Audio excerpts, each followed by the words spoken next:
Number 10, Kansas State. You can laugh all you want to at them struggling at Iowa State. What I saw is a team without their best effort able to gut out a win on the road against a team with their back against the wall. That may prove very beneficial as Auburn rolls into town a week from Thursday.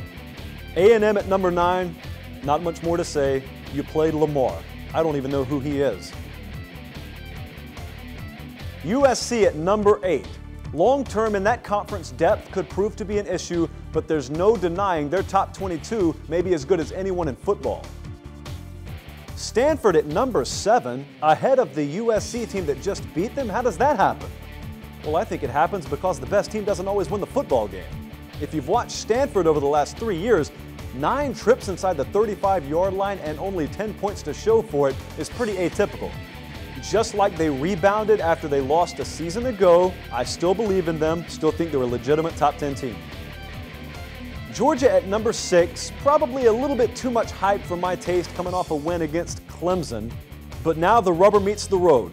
Young, untested defense, unproven quarterback without his top 2 deep threats on the road against a South Carolina team in do-or-die mode. This is where you find out what Georgia's all about. Florida at number 5, I don't care if it was a high school team, which is basically what Eastern Michigan is at this point. They put up 65, and more importantly, they showed what they want to be in terms of identity on offense this year. Said it before and I'll say it again, Florida offensively will be the surprise of the SEC in 2014. Alabama at number 4. The theme for this team will be a bit better each week. Eddie Jackson returning at the 1 corner spot gives that secondary a huge boost.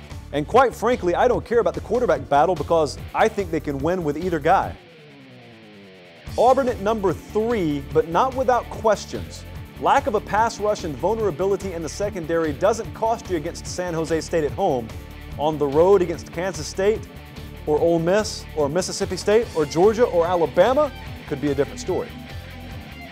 Oregon jumps up to number 2. Unlike seasons past, I'm buying into the Ducks big time, although I still don't think they go undefeated. That's more of a referendum on how good the Pac-12 is rather than any flaw I think Oregon may have.